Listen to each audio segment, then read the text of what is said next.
This is a teardown of a Cisco WS-X6848-SFP, and it's a 48-port Gigabit SFP line card. Get this heatsink loose.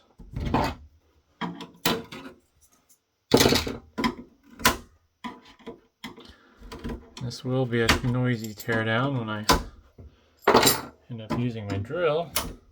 There's a lot of little screws everywhere. These things were built with no expense to spare.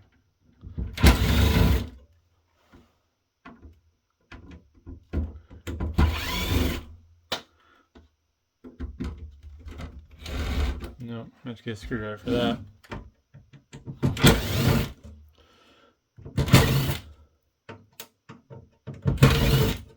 Normally I would just bust the screw head off, but I don't want that to happen in this room.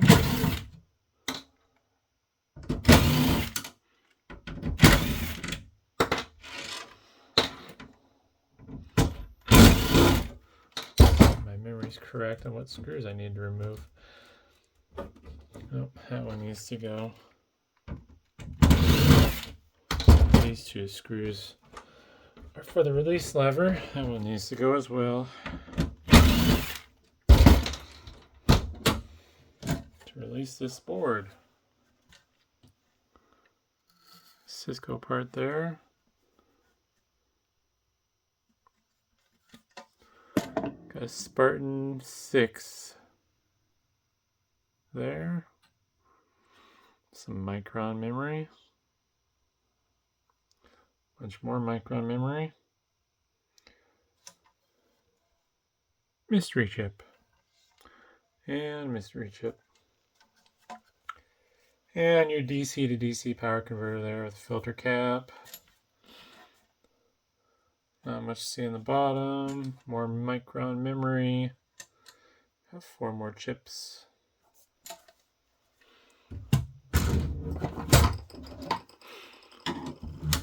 I am going to have to grab a screwdriver compatible with Phillips number 0.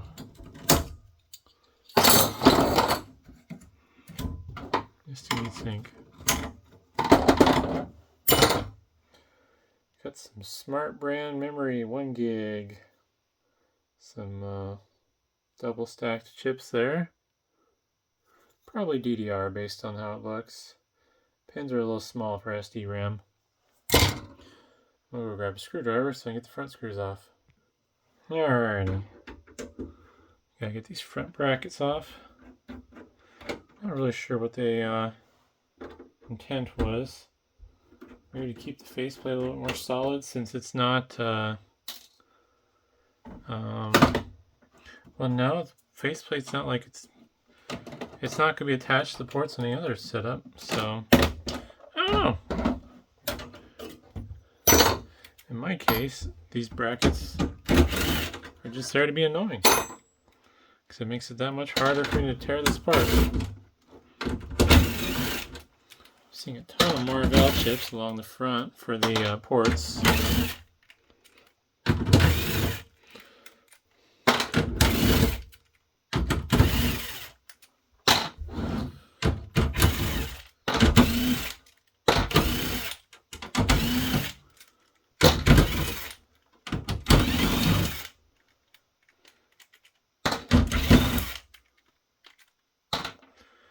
Sometimes I wonder if these companies own stock in like screw companies with as many screws as they use.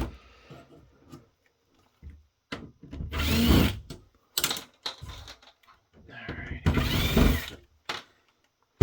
Should be free now.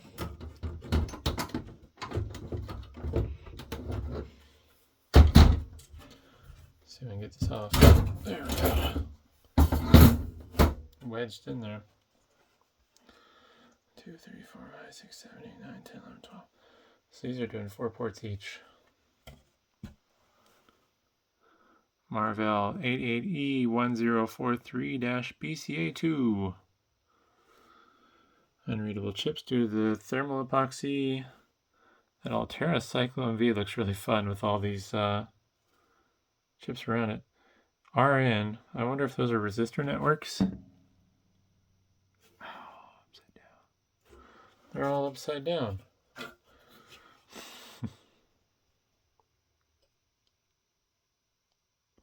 Yeah, I can't read that with my eyes through the camera. KOA 1407T. They're all the same all the way around. Got some Altera Max 2 chips. And GSI chip. A long part number I'm not going to read. Not sure why these have burnt looking crusty, nasty stuff. Maybe the thermal epoxy is breaking down. Got Broadcom Cybite.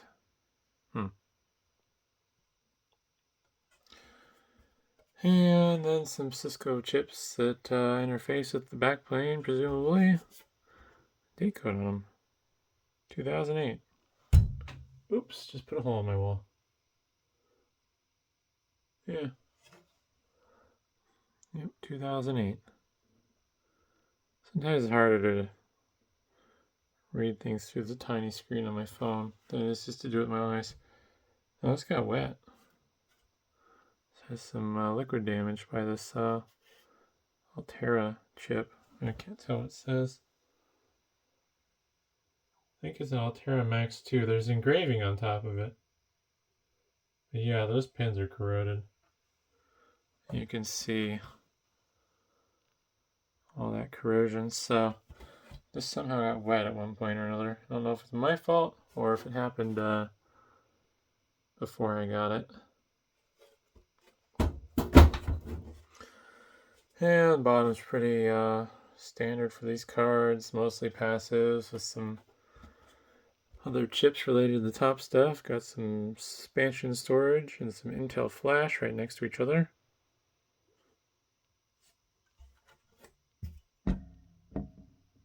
Tree in the Desert brand. A 1,000,001 connectors. But yeah, hopefully that was interesting. Thanks for watching.